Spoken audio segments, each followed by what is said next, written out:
Second wave की अगर मैं बात आपको बताऊं, कुमार कुंदन रिपोर्ट कर रहे हैं, देश में एक दिन में कोरोना के नए मामले का नया रिकॉर्ड आ चुका है। पिछले 24 घंटे में 4,14,188 केसेस।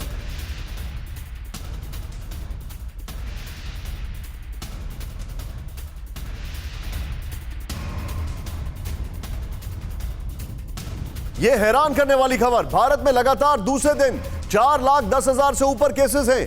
देश में एक्टिव केसेस का आंकड़ा 36 लाख के पार। 10 दिन में लगातार पूरी दुनिया में मौत के मामले में भारत सबसे आगे। देश में एक दिन में कोरोना केस का नया रिकॉर्ड हो चुका है। मैं जरा सीधे आपको यहां पर दिखाऊंगा जो फेटालिटी है वो जरा आपको यहां पर मैं अपने दर्शकों को कुछ दिखाना जा रहा हूं। ये देखें आप, हैरान कर, 10 दिन में सबसे ज्यादा मौत का रिकॉर्ड भारत में हो रहा है। इधर देखें आप, ये 10 दिन के अंदर मैं आपको आंकड़े दिखा रहा हूं, इसको देखें आप। भारत में 36,000 से ऊपर, यहां पर 10 दिन की अगर मैं बात कर रहा हूं, यहां पर थोड़ा सा मैं करेक्शन करना चाहूंगा, ये ग्राफिकली ये 32,000 है, 67 नहीं है, ये 32,000 है।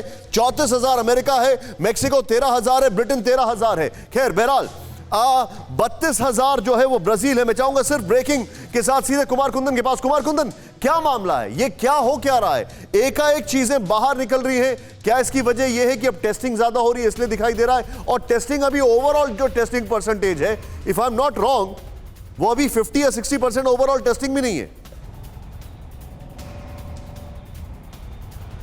देखिए, अगर आपको याद होगा थोड़े समय पहले निशान टेस्टिंग काफ़ी ज़्यादा हो रही थी, लेकिन हाल के 3-4-5 दिनों में टेस्टिंग कम हो रही थी, जिसका असर ये देखने को मिला कि केसेस कम हुए।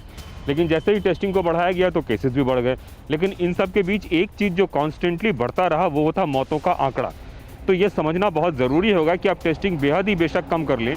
कई सारे राज्यों में टेस्टिंग कम हुए, जिसमें दिल्ली भी शामिल थी, लेकिन एक चीज़ जो कॉन्स्टेंटली बढ़ता चला गया वो था मौतों का आंकड़ा।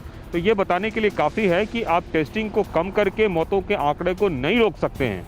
हकीकत यही है कि जितना ज़्यादा टेस्ट करेंगे उतना ज़्यादा लोगों के बारे में पता चलेगा, और जितना जल्दी इलाज होगा उतनी जल्दी लोग ठीक होंगे और उतनी मोर्टालिटी रेट कम हो पाएगी। लेकिन इसके बावजूद सरकार आंकड़ों की बाजीगरी में रह गई और ऐसा लगता है कि कुछ जगहों पर टेस्टिंग कम किया गया, जिसका नुकसान हमें दिख रहा है। और दोबारा अब जब टेस्ट फिर से करने की शुरू की गई है, तब से फिर से एक बार केसेस बढ़ते हुए नजर आ रहे हैं। आप जो बता रहे हैं, मैं सीधे चलूंगा यहां पर, मेरे साथ डॉक्टर रंजीत हैं।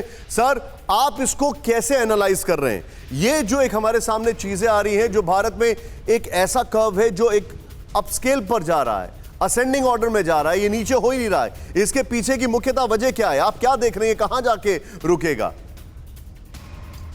जो मैं समझ रहा हूं और जो मैं कंपेयर कर रहा हूं इंडिया का डाटा आज compare European data, American data, India का डाटा इज शोइंग कि it will go more and more further ahead. Reason behind क्या कि अभी तक वहाँ लॉकडाउन का स्थिति सही से नहीं स्टार्ट हुआ है। अभी भी लोग घूम रहे हैं, people are enjoying the things, like शादी हो रहा है, पार्टियां हो रही हैं, बर्थडे यानी कि लोग मना रहे हैं। इस कंट्री में अभी भी लॉकडाउन लगा हुआ है, इंग्लैंड में।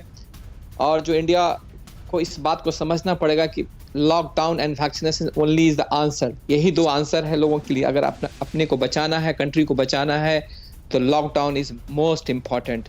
लोगों को समझना पड़ेगा, they have a moral responsibility कि उनको आइसोलेट अपने आप को करना पड़ेगा।